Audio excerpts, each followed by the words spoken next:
from Italy. Thank you so much, Lucilla, for accepting our invitation. So I'd like to do a brief introduction to introduce briefly Lucilla. Dr. Lucilla Spini is a biology anthropologist with expertise in sustainable development, stakeholder engagement, and gender equality. Over the past 20 years, Dr. Spini has held various positions within the United Nations system, for instance, UNESCO, FAO, and United Nations and international NGOs. She has also served as an adjunct assistant professor in anthropology at the University of Waterloo and as an adjunct professor in the School of Geography and Earth Science at McMaster University of Canada. Recently, she has been a research fellow in sustainability science at Kennedy School of Government of the Harvard University, and a policy fellow at the European University Institute. She's currently affiliated to the University of Florence, Lab Geo, and she's a member of the Fondazione Fratelli Rosselli of Florence. Lucilla holds a degree in anthropology from the New York University, a Master of Science in Human Biology, and a PhD in Biological Anthropology, both from the University of Oxford. Today, she will be sharing with us her expert opinion, as Rui said, on the stakeholders. And I'm sure that her long-term experience in sustainable development will be very interesting for all us. Lucilla, please, thank you so much. Thank you, Rui, and thank you, Cecilia. And I already write down on my calendar for next year that I'm gonna come and see you in person, give another seminar maybe. But so it's my pleasure to be here to have a conversation with you, even virtually, on this strange word, stakeholder. So let me share my slides now. This is the technology part that I always enjoy. Okay.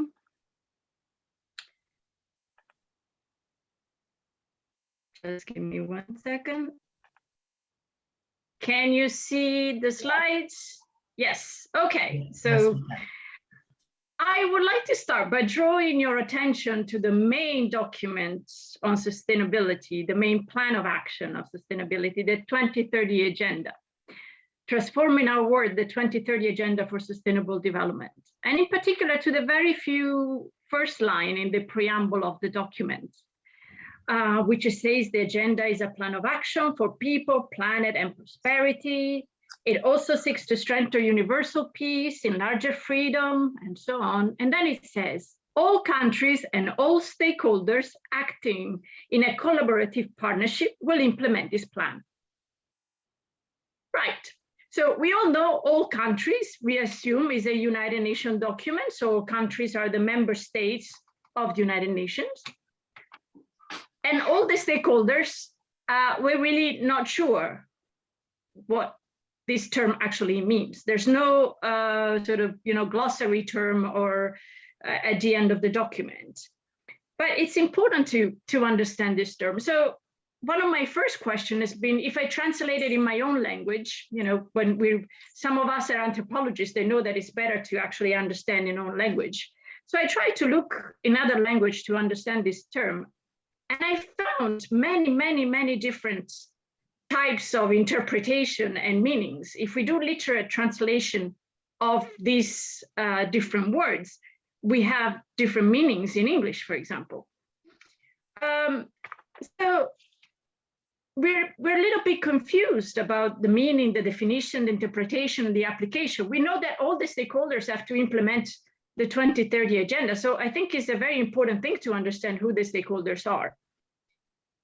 And especially if you're involved in a research project on transdisciplinary research, you probably have to do, according to your funding body, stakeholders engagement, stakeholder consultation, or if you're conducting policy analysis, or if you're working in an NGO, for example, you have to be aware of what stakeholders mean. So today I'm going to try to give you some ideas on the basis of my professional experience in the UN system and NGOs over the past 20 years, as well as my experience as a stakeholders. I was seated at tables with the stakeholders label on it, but nobody explained me what actually meant. But also as an anthropologist, fascinated with the fact on how we call on people, you know, how we classify people. It's has a long history of beautiful and difficult moments in anthropology. So I think to look at the word stakeholders is an important endeavor, no matter what you're doing, because Agenda 2030 is an important endeavor for humankind. So today on this basis, I will provide you an overview of the following issues. The origin and definition of the term stakeholders, starting from the corporate word origins, the evolution of the term stakeholders over the last 50 years, and then I'm going to conclude by looking at the institutionalization of stakeholders, by looking at global policy for on environment and sustainability, also by giving you some hints, some examples on how you can become a stakeholder, of course, after I told you what a stakeholder is. So let's start with the origin of the term, which I found fascinating. It actually comes from the realm of gambling. It started in the 1700s. It was used in the realm of gambling, and basically is the person, the stakeholder is the person who holds the bets placed on a game or a race and who pays money to the winners. In some dictionary, you still find this type of definition. So it holds the stake of the bets. Now, I'm not going to make any inference on why from gambling it comes into the business and corporate world. That's for another story, maybe when we meet for coffee or something. But the real meaning and usage of the word comes from the business and corporate world. It appears from the literature that the concept of the word of stakeholders, which I'm going to come to it in a second, was already used also in the 40s and 50s, but the real first official introduction of the term comes only in 1963 by the Stanford Research Institute, the first time that you find this definition. And this is because at the time, in the 60s, one of the experts of stakeholders research, Freeman, calls the turbulent times. We all know somehow, either by experience or by parents' experience, that the 60s were turbulent times in science, in society, in politics. These are the time when the corporations, the business entity, start to look beyond the shareholder or the stockholders, but to look also at the people around, at the organization around, those who do not have a share in the corporation, but those actually who can somewhat influence the success or not of the corporation. But what are these turbulent times? Basically, we can say that these turbulent times are those times in which people become more conscious about the impact of business and corporation on their lives and surrounding environment. These are the time of key publication like Silent Spring by Rachel Carson in 1962, the famous Art in Science paper, The Tragedy of the Commons. These are the time when WWF and Friends of the Earth are established. These are the time where major discoveries about pollution are made, and people start realizing how humans are impacting the environment, and the fact that also the role of the business and the corporation is involved. And I like to draw attention to one example on how pollution was discovered in the ocean by the expedition of Heyerdahl, Thor Heyerdahl. Some of you might know the Kon-Tiki expedition because maybe they've also seen a movie. But there were other expeditions, there are expeditions who actually reported, and these are a picture of the notes that you could find in the museum of the Kon-Tiki about the ocean pollution observed in the Atlantic Ocean. So these are the time where people start to become more and more conscious on what's actually going on, what's the impact that human activities and corporation and business are having on the environment and on their lives. But still, there are many definitions with respect to stakeholders. It's in the 1940 which the main definition gets customized, and I think it's the one that I have to say I prefer, because it's very concise and it gives really all the elements of what a stakeholder is. And I quote Freeman from 1984, any group or individual who can affect or is affected by the achievement of the organization objective. So I'm not going to take you through an analysis of this sentence, but I would like to highlight two main features in this sentence. One is the fact that there is a focal entity through which stakeholders are identified. And it's the organization, could be the corporation, for example, could be the business, could be even an NGO if we are outside the business world. But it's an organization, it's a view on something. And stakeholders can be individuals or group of individuals that can affect or affected by the achievement of the organization effect. So it's important to understand that stakeholders, sometimes we always see, because we think of environmental movement as stakeholders are only the one getting impacted in a negative way by oil spill, for example. But actually there is a dual function of stakeholders, affect and are affected. So this is a very important to understand. And also it's important to understand that this is a very broad definition. And in fact, stakeholder is defined as a boundary term, a term that includes many other categories. And so it's important, one of the tools that the business sector, the corporate sector has identified is the so-called stakeholders analysis, to identify the different category of stakeholders. So for example, if we're looking at a corporation, you have the people who work inside the corporation. They don't have a share, a stock in the corporation, but they have a stake. Their job depends on them. And so there could be internal stakeholder. There could also be external stakeholder, those who demonstrate, or those people, for example, who do want to buy some food item which contain oil palm. Those are also stakeholders. So there are different categories of stakeholder with respect to the focal entity.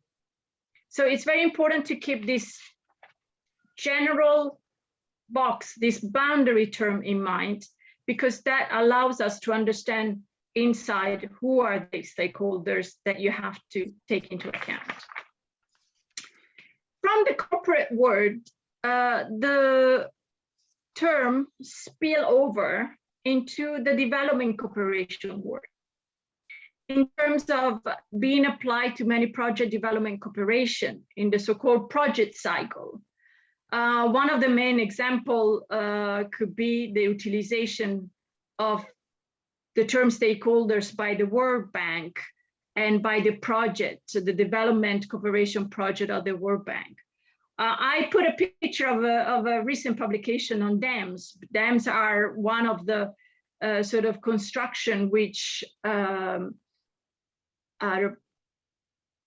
an easy example to identify stakeholders. Those are affected by the dams in a negative way, those who can stop the project of the dams, and so on.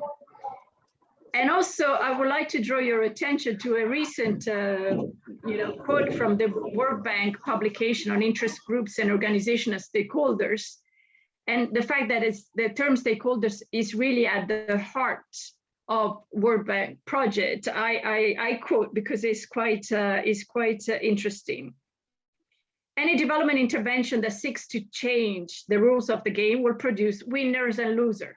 So these are also categories of stakeholders. But what is really interesting in this little paragraph, it says, the task manager's ability to understand and engage or neutralize stakeholder interest during project design and implementation is essential for the success of intervention posited on changing conditions on the ground. So it's very much radicated. If you're implementing a project, if you're developing a project, you have to really understand who the stakeholders are. And this is very clear for anthropologists, but at the time in project development cooperation, at the beginning, they were not really called in to understand all the people surrounding a project. This is also related to the shift in the United Nations, how the terms evolve within the United Nations system. The World Bank is part of it, but let's talk about the more traditional United Nations system focusing on environment and sustainable development. With respect to the United Nations, the term stakeholders is really related to the fact of participation on non-state actors, so non-governmental actors in UN-related activities focusing on environment, sustainable development. So if we go back to the definition that we've seen, the focal entity in the UN is the UN itself. The shareholders are the member states, the country, and the stakeholders are those who are non-state actors. And this process of engaging non-state actors, non-governmental organizations, but also individuals, goes back quite a long way, but mostly related on environment and sustainable development major meetings and conference and reports. Here is a little bit of a timeline. Some of you, we remember the Rio Summit 1992 or the Rio +10 in Johannesburg, the Millennium Development Goals in 2000, and recent, as we mentioned before, 2030 Agenda in 2015. So I'll go through a little bit the different phases to see how the term has evolved and how the term has actually then become UN jargon today. Let's go back to the 70s. These are exciting times in the UN system. And there is what I consider the first program on sustainable development, the Man and the Biosphere program, which is established by UNESCO General Conference in 1970s, which really focused on the relationship between human beings and the environment. But also these are the years of the Club of Rome, the Limits to Growth publication, and the Stockholm Conference on the Human Environment. And these are landmark programs and events and publications, because it really tells that the consciousness of those turbulent times in 1960 are starting to take shapes more in the UN system and in a more structural way. So we're really getting to a full conscious that human impact on the planet is really happening. And I like to quote something that not many people know. Maybe you all read it, but it's a new discovery for me. I like to read this quote by Skinner from the foreword of the 1976 edition of Walden 2. Walden 2 is an utopian novel which was written in 1948.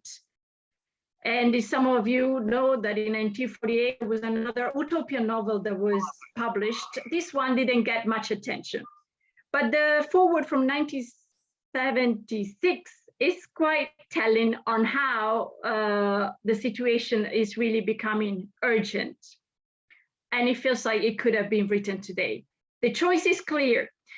Either we do nothing and allow a miserable and probably catastrophic future to overtake us, or we use the knowledge about human behavior to create a social environment in which we shall live productive and creative lives, and do so without jeopardizing the chances that those who follow us will be able to do the same. I found it one of the most beautiful literary, probably definition of sustainable development.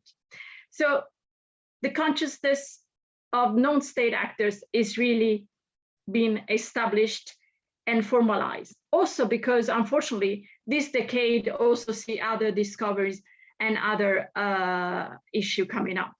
One, of course, is the consciousness about the ozone layer, the atmospheric ozone depletion chemicals are identified. But also there is a big industrial accident with terrible consequence for people in Italy, in Seveso, Some of you might not even know that Seveso is in Italy, but might have heard the term Seveso also to classify different type of industrial accident, for example. But so from the 70s, this status quo leads to more and more engagement by people in the next decade. The 1980s is a decade which is characterized by the establishing 1984, apologies, the World Commission on Environment and Development, which will hear many people around the world about the issues of sustainability, about the problems of the environment, the impact on the people. And its most famous report, Our Common Future, highlight the importance of engaging non-state actors in this endeavor, in the achievement of sustainability. At the time, they're not called stakeholders. I checked the entire document, and actually you don't find the word stakeholders. But what the commission does, it hears people about all the different problems. And the decade, unfortunately, is full of different tragic events. Some of you might recall the Bhopal, the Chernobyl, the famine in Ethiopia, the Exxon Valdez oil spill, all in a decade, quite something. But most important is that all this becomes known by many people. It becomes visible to everybody through television, through photos, and even through music. Some of you may recall, and here you're showing your age in case, the famous song, We Are the World, We Are the Children by Jackson and Ritchie in 1985, where people start to get engaged and people start to know about what's happening in other parts of the world. The interconnectedness start to become alive, basically. And so this is the time really where there is a need to start thinking of a more structured way to look at sustainable development, to address sustainable development as a global goals. And in this context, even if here we're not talking about stakeholders, we're talking about NGOs, we're talking about people, we're talking about vulnerable people, there are the first step towards an institutionalization of stakeholders and actual definition of stakeholders within the UN system. The 90s, so after all this major environmental disaster, I'll give you a little bit more of a hopeful slides. The 1990s are the time where the Rio Summit is called in 1992 in Rio de Janeiro, the Earth Summit, and its outcome document, the Agenda 21. Agenda 21 is a beautiful document on sustainable development, very different from Agenda 2030. It's a very detailed document highlighting all the different issues. And Section 3 actually provides a section on which groups have to be involved in its implementation. And here is the list of the groups. They're called major groups. And you could see business and industry, children and youth, farmers, indigenous people, local authority, non-governmental organizations, scientific and technological community, women, workers, and trade unions. Looks like a very comprehensive list, but of course now you say, but hey, my category is not there. Actually, this, after a little bit of research that I've done on this, I realized that these were just the category that they were thought of at the time. But of course, they're not exhaustive and fully comprehensive of all the different peoples who will then can be considered as stakeholders in the sustainability endeavor. But these groups were a way to channel representation of non-state actors into the United Nations processes related to sustainable development and environment. In fact, these categories were used in the Commission on Sustainable Development of the UN, but also in the United Nations Environment Programs. And in the year 2000, the term stakeholders starts appearing. Not constantly, but there is bit by bit a starting point. And these are the year of the Millennium Summit, where the Millennium Development Goals are outlined and member states commit to it. These are the time of the 2002 World Summit on Sustainable Development in South Africa, in which the importance of non-state actors is really highlighted.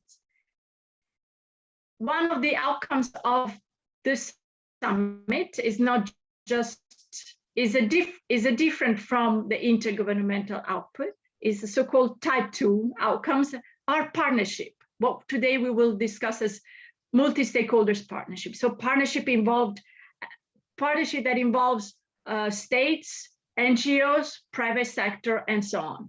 Different entities, so different types of stakeholders. These are also the year 2000 is when the United Nations Global Compact, which is sort of the major umbrella for private sector contribution to the United Nations and to sustainable development, gets established. Private sector is much more present. And where does the stakeholder terms come from? The private sector. So here, this is my sort of humble theory that the cross-fertilization of terms, of the usage of stakeholders, is also related to much more interaction with the private sector by the United Nations.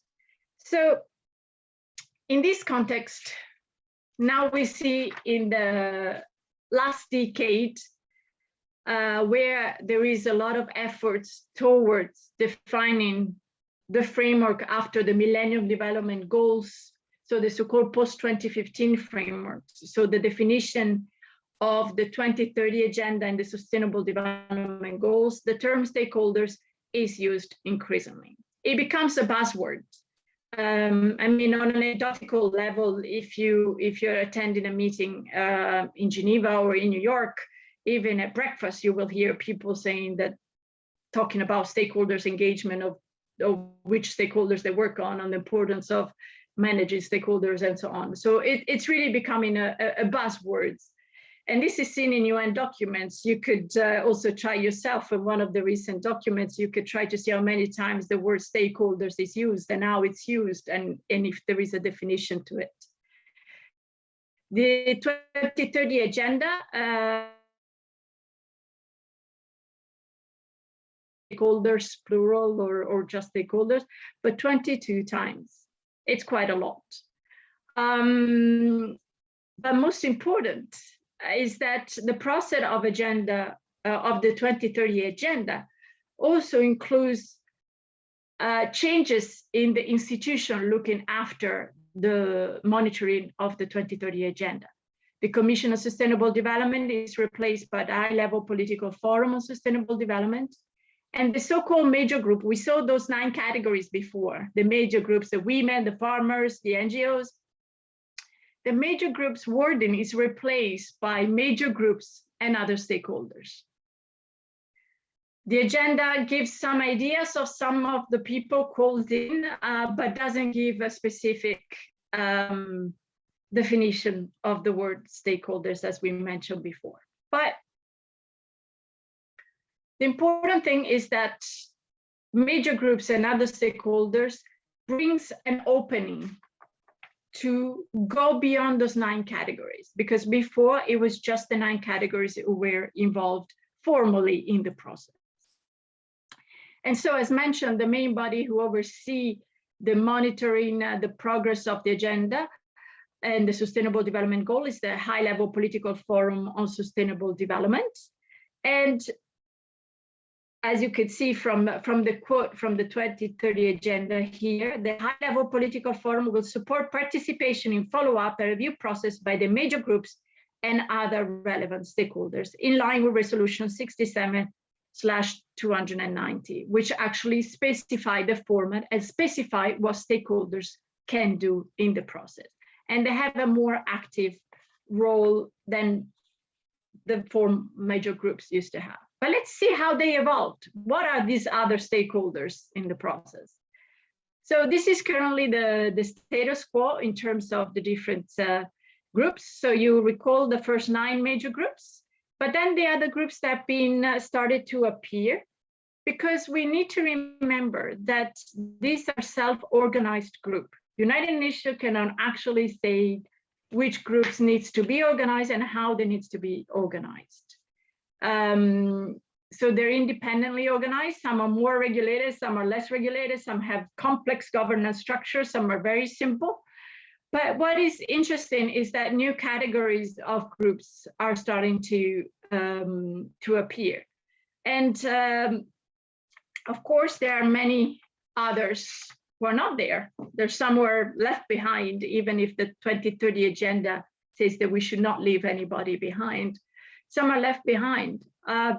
Just to give you an idea, I don't see journalists as a category. I don't see health professionals as a category. Maybe if health professionals were included in these things, maybe the alert of the COVID-19 pandemic would have been earlier. Who knows? Just speculation, of course. But artists are not there, for example. And we could see artists can raise awareness of environmental and sustainability issues as well. So there's still space also for forming other groups. Of course, the space is always limited, and you could only, speak 2 minutes sometimes during the meeting if you like, but you could actually have a voice and you can provide document and position papers to this process in order to influence as civil society, as non-state actors, the process. So remember, you're represented by your government, but you're also represented in a way by these groups. And so in this excursion, I would like to highlight that it's important to understand that it's a process that it's open to all. Because if we think about sustainable development and its achievement or not, we can all affect or be affected by the achievement of sustainable development or the lack of achievement of sustainable development. In a way, we could say that we're all stakeholders. So we could easily say that we could all join the major groups and other stakeholders framework to influence this process. The documents are written by many people and influenced by many people. And it's important to know, and this is not widely advertised, of course, that you could also register for a major group or a stakeholders group. If you're a woman or a man, you could register also for the women's major group. If some of the students are here today or they will watch later on the recording, there is a fantastic major group on children and youth for those of you who are under 30 years old. But also, if you don't want to, register for a major group, you could also just join the email list to understand what's going on, to keep informed which opportunities they are, which are also to establish other collaborative partnership with people around the world who are concerned with the same issues of environmental issues and sustainable development. So it's important, and also the Institute, the CAPP can share these slides. All the links are available, of course, and people can reach out to major group directly or to the United Nations Secretariat to join one of this group. Of course, some of you might not actually have time to. It is quite a commitment to be part, to fully be active in a major group. There are also other ways. Some of you are researchers. I can see also some of you are currently putting together special issue of journals. And there are major reports by the United Nations on sustainable development or resources, for example, on environmental issues. They're always looking for contribution by scientists and researchers, but also practitioners, of course, who also conduct research many times.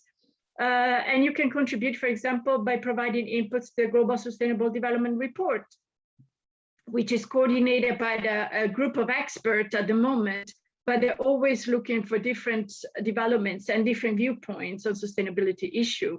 You could also review draft, and you can join expert group meetings. It's very important to reach out and to contribute, because we're all stakeholders in this process. So no matter how you call yourself, parte in causa, parte interessate, I'm not going to attempt the Portuguese translation. Maybe I allowed the colleagues here to say, but whatever you are, you're stakeholders, and there is a need to participate in this process because of the urgency, because we all have a stake in the achievement or not of sustainable development. These last 2 years, we have all noticed how we are stakeholder. We can be impacted or impact a global pandemic. So the urgency is there. And so I encourage you to become a formalized stakeholders in order to attain the objective of the 2030 Agenda for Sustainable Development. Thank you very much. I would like to conclude by highlighting some formal readings, further readings. One is the book that tells the story, which also includes some reference to music. So it's a governance piece, but it also has some popular culture in it. So I encourage you to have a look at it. I'm looking for also book reviews. So if you're interested, reach out. But also I've written a paper on stakeholders evolution. This is especially for anthropologists. So if you want to have a look, it's available on the journal Human Evolutions. But of course, reading is important, but action is also very, very important. And so I put some link of how you could reach major groups and other stakeholders, but also the United Nations Environment Programme major groups and the IPBES stakeholders group, which is actually one of the easiest one to register, and encourage to look at this if you're interested in biodiversity and ecosystem service. Last but not the least, grazie mille. Thanks to CAPP for the invitation. In particular, big thank you, a big grazie to Cecilia Veracini and Rui M for this invitation. I also would like to acknowledge Angelo Portecorbo Editore for the chance for me to publish this story about stakeholders last year. And in particular, I would like to thank all the stakeholders and scatterlings. And in another story, I will tell you what scatterlings are, that are contributing to sustainable development and not giving up despite everything that is happening, because we're all in the same boat. We're all kind of in the right expedition. Now we have to make something about it. And in concluding, I had the privilege to coordinate with a dear colleague, Reggie Vachon, the Scientific and Technological Major Group at the United Nations for about 5 years. And Reggie, unfortunately, has been a stakeholder impacted by the pandemic, and so I would like to dedicate this presentation to him. In memoriam, Reggie, we miss you. Thank you. Question, comments, ideas? Thank you so much, Lucilla. It was really fascinating and important presentation.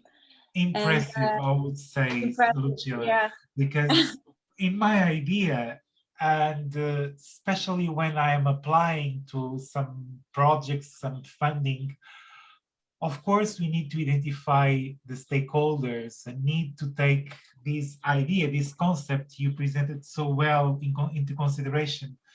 But now it's much more clear in my mind what actually implies, what this term actually implies, because for us anthropologists, it is important, the terms and the concepts, and what are behind the story behind them, it's also important.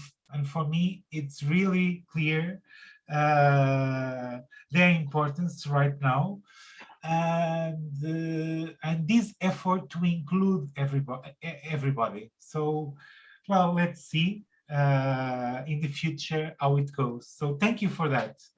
So some questions, there are time for questions, comments, suggestions. So feel free to write your question, or if you want, you can intervene directly. Yes. Well, while we wait for people to ask questions, I have maybe a personal question. I know, Lucilla, you have been an institutionalizer, a stakeholder. Could you tell us something about your personal experience? I'm really curious about that. And then we wait for other questions. Yes, thanks. Thank you so much. So yes, all of a sudden I stepped from working from the UN Secretariat type of work side. So, and I found myself in an NGOs, and I became a stakeholder without knowing. All of a sudden, I was sent to New York, and I was seated in a major group and other stakeholders part of the room. And I have to say, a new word opened up for me. I was used to sort of the negotiation between member states on different things. And allow me to say that here in the participant, there is the person who taught me how to negotiate texts in the intergovernmental setting. And I like to say hello to Joe Mulongoy. But all of a sudden, I found myself with other colleagues from other NGOs with very limited time to speak, with very sometimes conflicting interest, and but the need to coordinate.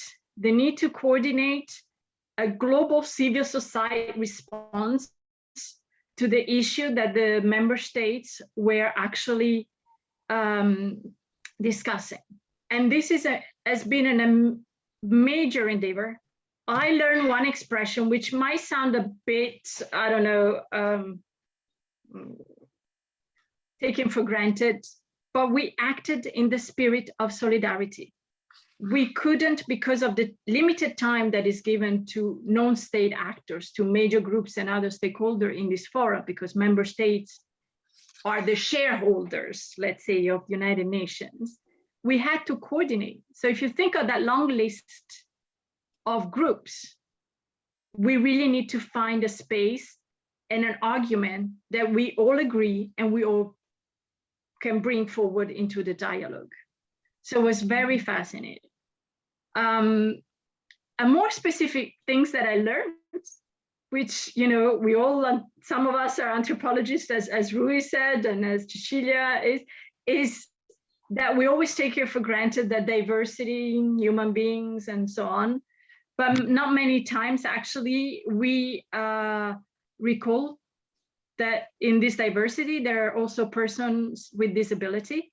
And so even organization of a UN meeting on sustainability sometimes pose challenges to some of our colleagues because they could not see, they could not hear.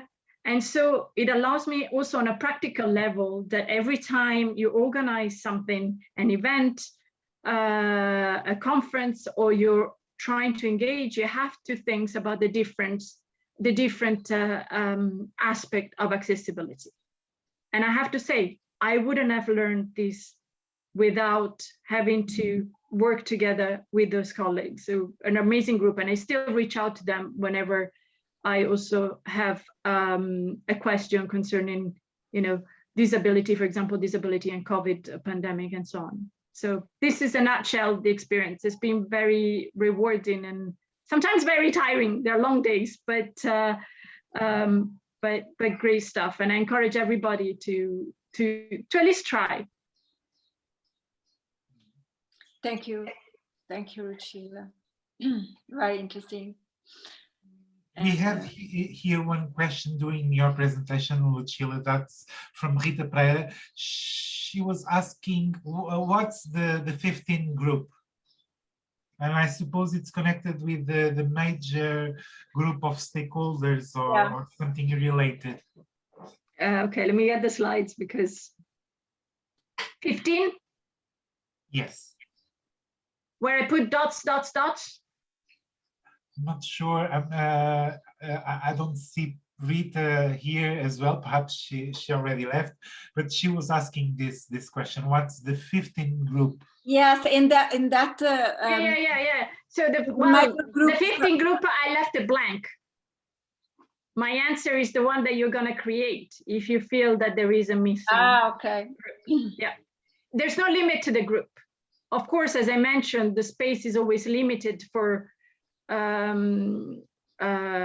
non-state actors, but it's important that the representative of all the groups are there. I mean, for me, also on a personal level, the first time I joined the groups, I realized that the poors were not really represented, apart from NGOs working with poor people. But themselves, they will not present it there. Yeah, that's interesting. So we also have here other question from Joe. So I'm going to read. Stakeholders from developing countries are usually the most affected, but with a very small voice or usually absent. Is it possible to find a way to enhance their stakeholdership in international forums? So what's your vision about this? Yeah, thanks, Joe. Thanks for the question. Yes. So what I didn't go into details about the structure of the stakeholders process is that there are also national and regional dimensions. So all the major groups and other stakeholders are also meeting up at the regional level in the economic commissions of the United Nations. But of course, there are many left behind. You don't have to pay to become a stakeholders. But they don't pay you to become a stakeholders. So there is a selection right there. There are funds available, very, very small funds available from the UN Secretariat to sponsor participation of different geographical regions, especially from developing countries.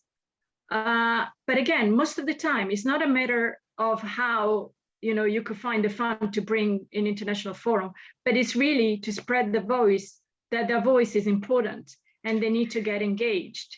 These forums are daunting. It's a jargon that, even to say this, like, yes, we have an MGOS group meeting in the morning before the briefing, and then we go to HLPF in order to release a statement with the OPs. You haven't understood a thing what I said. So the major groups and other stakeholder system are trying to do capacity building programs, also in collaboration with the United Nations, their webinars to reach out to many more people. And this is also why I try to outreach to a more wider audience on these issues, because it's not fair that only those who know and who can afford participate. So the United Nations has to, and this is one of the proposals in my book, has to really perform a proper stakeholders analysis and make sure that the representations of stakeholders really encompass everybody, including stakeholders from developing countries. Of course, it requires a capacity building opportunities, but new ideas can come and can actually make the achievement of sustainable development goals maybe a little bit faster. But I'm sure, Joy, you also have ideas. Not sure if you want to speak directly with Lucilla, Joe. If you want, you can. We will have a separate conversation with Joe, but it's an important issue. And that's why I spread the message about this opportunity. I'm sure you have international students also coming from developing countries. It's important that we all get engaged and not that the usual suspects are always seated there, even if they're good. I can see Joe now.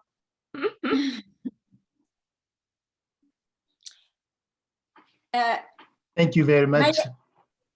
Okay. Yeah, no. I didn't want to make a contribution, but as you said, we're going to have a discussion after the meeting. Yeah, thank you. It was a very, very, very good presentation. Excellent. The background information you presented was just incredibly well thought and researched. That was really, really good. Thank you. Thank you. I'm really humbled on this. Joe is an amazing person, but maybe I can facilitate ATEGINA to reach out to Joe and maybe to have something on conventional biological diversity. More than welcome, Joe. Actually, where are you from and where are you speaking right now? I'm in Canada, in Montreal. All right, okay. Thank you. Oh, it's fantastic. So thank you both. It will be great to have your input as well. Lucilla, yes. Yeah, I also want to acknowledge that I just received a message on a special issue of a journal, Sustainability, Yes. And now I can recognize the name, and I want to hear more about these special issues, because maybe this is another way on how we can contribute to further the knowledge on sustainable development, if I may. If I No, please, thank you so much. And I am so sorry about the publicity. No, but it's my duty. Welcome, Raquel. I'm compromised. So, well, thank you so much. My name is Raquel Madureira. I'm within University of Aveiro, here at the Department of Management, even though my background is telecommunications engineering. So I changed a little, I swift a little bit on my journey. Thank you so much for your speech. And I was going to ask, my first question was, I see that is being recorded. It will be public, then the link, so I can share with my colleagues. Yes. Yes, Yeah. of course. Yes.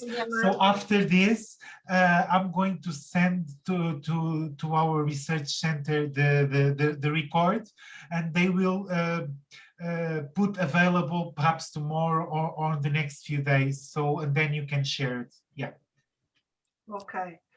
So, if I may so, concerning the special issue, it all started with an Erasmus Plus project that we are having here, and some colleagues here in the University of Aveiro. And that project aims exactly to understand the new practices on project management from the beginning of the project until the delivery of the product. So not just the product, the final product, but along all the process. So I invite you all, if you can look on MDPI, okay, they have several publications, and now we are in charge to make this sustainability the project management issue with all the with examples or theory on practices and techniques from the thought of developing something until the delivery. Okay, so the point, as I usually say, the point is not just to make science for the breakthrough of the development of the knowledge, but is making science with sustainability and with environment concerns. Okay, so we have to find this new way of doing science and let's say learn how to behave as humans if you can keep our planet for our kids. So I invite you all. So it's a multidisciplinary issue, okay? And we have contributions from waste management, from only academic on management. Okay, we have several different types of contributions. So please feel free to look for it and contribute. It will be very enriched. It will be very good for all of us and for science, I hope. Great, okay. Thank you. I was just curious. So sorry, Rui, I interrupted you before. No, it's okay. It's okay. I was going to say thanks for the invitation, Raquel. We are going to spread the word with our students, PhD students that are actually working on some essays and some papers now, so perhaps they could be interested. And to Lucilla as well, you have amazing work done in this area. And of course, in the research line, we are more than keen to promote this call and see how it goes, because actually it is important for the anthropology and the social sciences be more connected with this realm of sustainability. So why not? It's a good opportunity. Thank you. Lucilla, I was wondering, because at some point you mentioned that artists, health workers, especially health workers, are not considered yet as stakeholders. And I was wondering, because after this pandemic, the health workers, nurses and doctors are going to have, of course, a huge impact to fight this disease. So I was puzzled how they are not there yet. what is your vision? How they are not there yet. So I was surprised, really surprised with their absence. Yes, so I asked, of course, and I also speculate on these issues. So first of all, there is an entry for those who are in Academy of Medicine through the Inter-Academy Partnership into the Scientific and Technological Major Group. But of course, you know, when we say Scientific and Technological Major Group, we talk about all the science, social science, natural science, engineer science, health science, and so on. So the message can be diluted if you want. It's not specifically to the health professional, to the medical issue. I asked, and so I was told, but there is WHO, the World Health Organization, who address health. And so that's another assembly, those are another procedure, that's another issues on how you engage with different associations related to health professionals and so on. Yes, then, you know, if you look at artists will be in, you know, more in the UNESCO side of meetings and so on. So there is a little bit of a sectorial allocation of this process. And there's no sort of an overall coordination of all the different stakeholders. It's only informally done by the stakeholder themselves through this so-called coordinating mechanism. But most of the health professionals might not know and might not be interested in also in this process. But these processes are where sort of also emerging issues can be discussed before they become emergencies. So some NGOs might have, you know, highlight things, but there's no specificity. But also, if you look at the, you know, a little bit on the issue of pandemic, it has not been sort of a health threat that was seen as a major issue in the 2030 agenda. It was more to make sure that there is, you know, good universal health access for all. And now I think we established that we're very far from that, for the achievement of that objective, because we're going to see, we see disparities even where we think that there were no disparities in terms of health. So there's never a discussion on which group should be there or not. It's only about proactive group jumping in. And it's because the United Nations cannot intervene on this, okay, but they haven't done any recent sort of evaluation on the non-state actors' participation in that. So whoever is there follows the rules. If you follow the rules, if you fit in the box with the requirement, you participate, but nobody will call in because, of course, the non-state actor will challenge things. So, right? You don't want to encourage more challenging bid, maybe, to ensure a negotiation goes smoothly.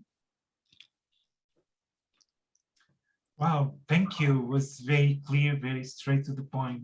So perhaps, I have my agenda on this, but now I'm not affiliated to the process anymore. So I officially, my main goal is to share this process with as many people as possible, so that we can create opportunities for other people to join and bring new ideas, new hope, and new energy.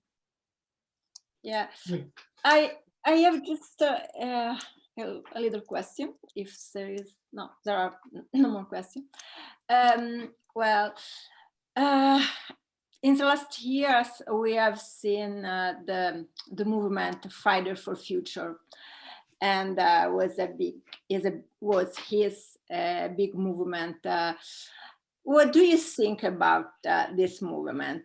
They had a media impact, and they influenced more the environmental policies than the activity of the traditional stakeholders, NGOs or others. What do you think about that? For example, if I say to to a student, well, be stakeholder, and she says, no, I want to go with Frida, with Greta, sorry. What do you think about that? So I think the important thing is to be aware of the problems and engage and wanted to do something. So there are different routes on how this can be achieved. Let's say that the demonstrations and the media tensions are good ways of doing, of shaking up the status quo. But then you need to change the policy. You need to work on the documents, because the international documents are those who are going to become, even if just reference, most of the time they're soft law, but sometimes they're a convention that can be enforced. So it's important that there is also a more formal follow-up in the policy process. Sometimes what I noticed that these things become very media-like. I noticed recently sometimes in the UN that there is also much more attention in the last few years, really, maybe 5 years or so pre-pandemic. So my time stopped in 2019, sort of thing. Pre-pandemic, that it's all about talking, sort of almost not a dialogue anymore, but the lights, it's on the panel, and the people in front representing stakeholders are instead in the dark. So the media attention is important, but it's also important to follow up with action. So I would encourage young people to try both, maybe, but also to try to get engaged with the major group on children and youth to understand what actually means to change a policy. Then they could have much more impact also if they decide to join Fridays for the Future, to follow Greta, or to do Twitter.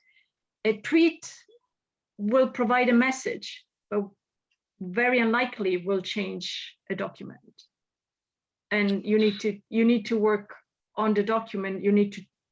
Because the document, adding those two words, other stakeholders, major groups and other stakeholders, allow to add more categories of non-state actors to the process.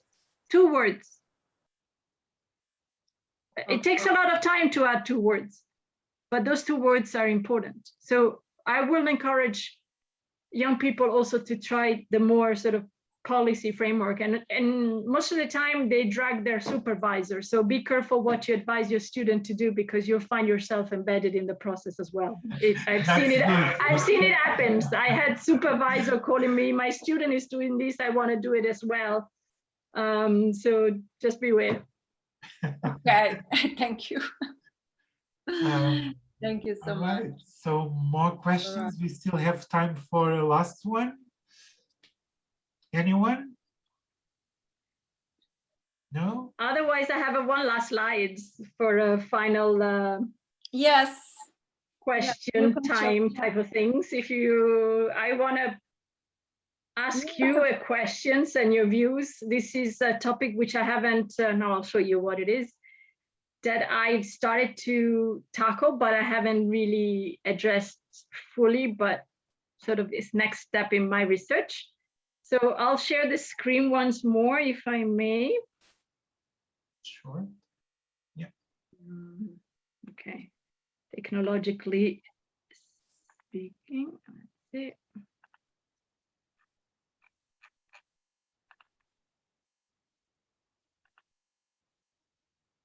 Okay, so did you know that it's World Bee Day today? And in a few days, actually on the 22nd of May will be Biodiversity Day. But today we celebrate bee, very important, right? Some of you are studying bees, pollinators, or things. So if we look at the definition of stakeholder, we know that the bees are very important. If they disappear, we'll be impacted. So I also see non-human beings as stakeholders.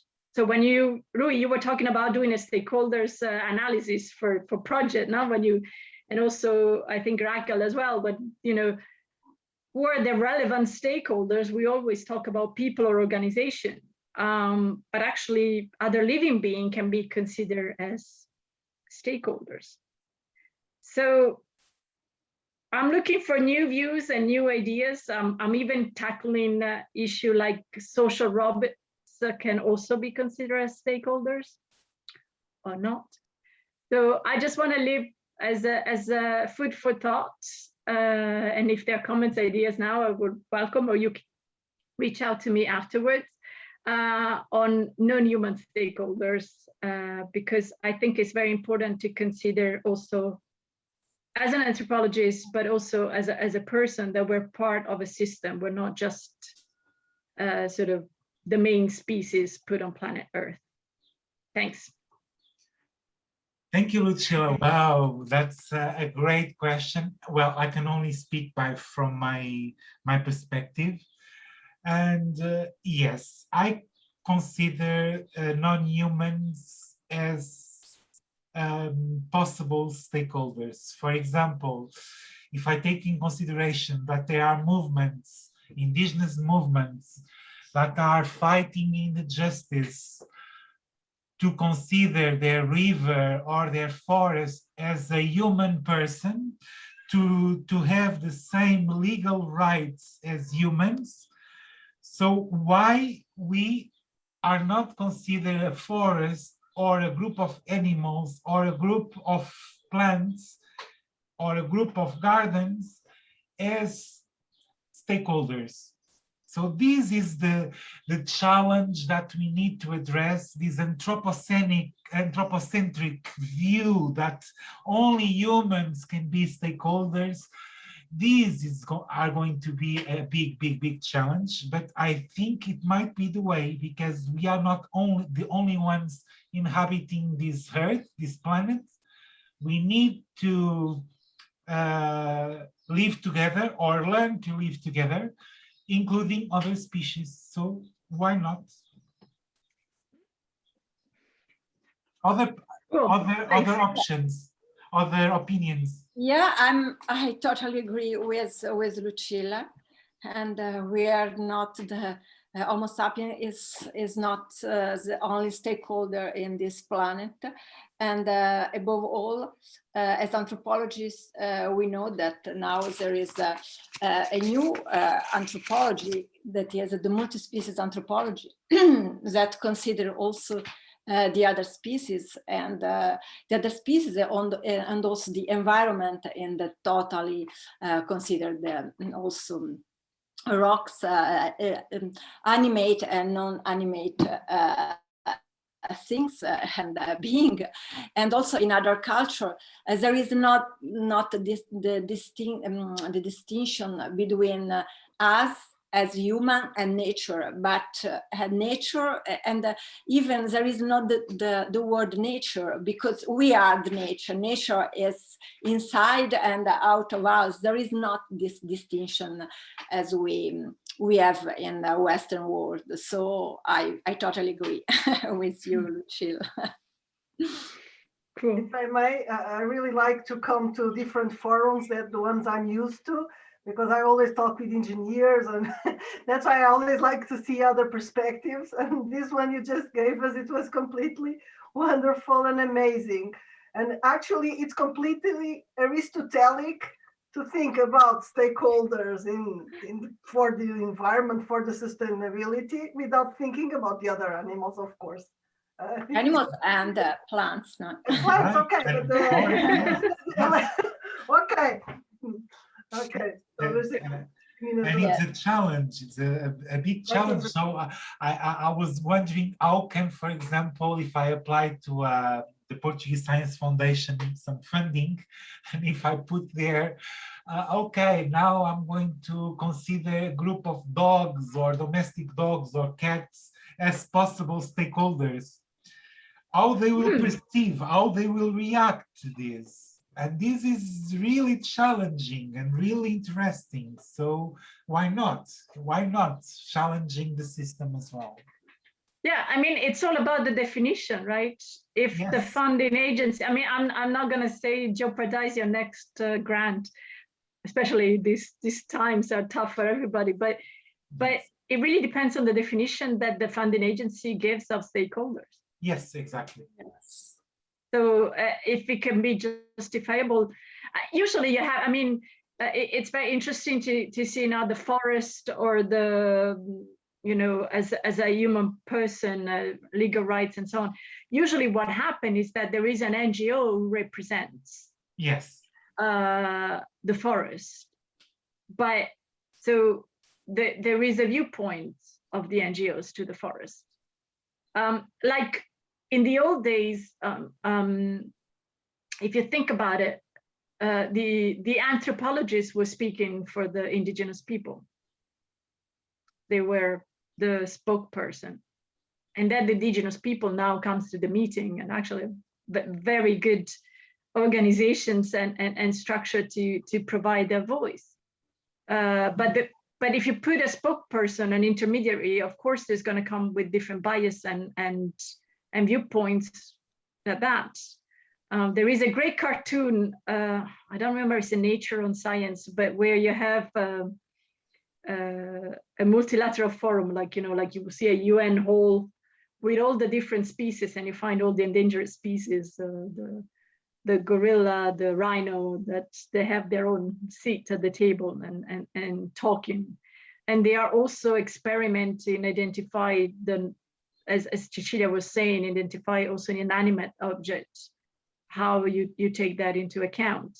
So I think it's important to experiment with the concept, also to question who's really, you know, left behind. Have we forgotten something? I mean, when I think Raquel said that she spent a lot of time with the engineers, there is a robot bee designed. There is a robot bee that works as a bee. To pollinate, to do that. Yeah, I mean, is this where we want to go? Maybe not. It's cute, huh? But maybe not. So maybe doing provocative statements like that could be a way to recall and to highlight that we are part of nature, that it's a system, it's interconnectedness. And as I said, yes, we're the dominant species, whatever, but these past 2 years, we've not been the most successful. Huh? Other type of being have got the spotlight. So yeah, we should reflect on these things. It'd be interesting to have a conversation with the funding body on this. Maybe. Yes. Yes. Because it all comes to money in the end, right? Well, how the research and the new ideas are influenced. And but yeah, it's like any other question? If you want to ask your question in Portuguese, and you want to ask in I can translate later. They can translate very well. Cecilia can even do it in Italian for me. So it's but I'm just wondering, out of if I always ask this question at the end of this type of presentation, if this system of major groups and other stakeholders was already known to you, or it's a totally different new concept. So just speak if you already knew about these processes.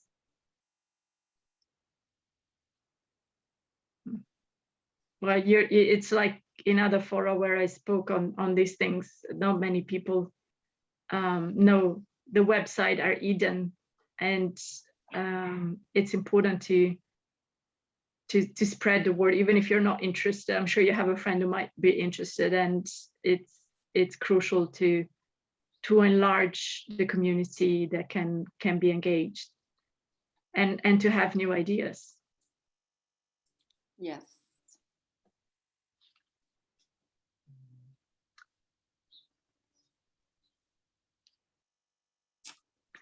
Well, yeah. I think that we don't have Any more questions? No. Any other question? If not, we can close the session. Lucilla was trying to Stimulate. but well, people are still wondering about this non-human possibility of being stakeholders. The bees. Next session will be here in Lisbon in the future, and we have the time to speak about many more things, stakeholder and non-human stakeholder. Non-human. Yeah. It will be great. Thank you so much for this opportunity, and it's a shame not to be able to meet in person this time, but it's very enriching to reach out to new perspective and to new people. It's very important. We're social animals at the end of the day, and we need to connect, despite the fact that we are, you know, in boxes now somehow, but hopefully things will get better and we will learn to live in harmony with nature, the rest of nature. So the animal human health interface will be better next time. All right, so Lucilla, let's finish. Thank you very much for being with us this afternoon and for sharing with us your views, your insights, actually from inside the United Nations, your experience from the NGOs, and I'm sure in the future, next year, when all of this pandemic will be finished, I hope we all be vaccinated, will be much easier. So thank you once again for your presence. Thank you, Raquel, as well, for advertising your call, and to all of you that were attending from that side. And so thank you once again. So let's keep in touch and be safe. Okay? Thank you, everybody. Thank you, Lucilla, again. Thank you. Ciao, take care. Ciao, baci. Ciao. Cecilia, Rui, grazie mille. Thank you so much. No, Our pleasure. Was a really enjoyable speech. Yeah, everybody liked. Yeah, great. Yeah. Are we done with the recording, or yeah?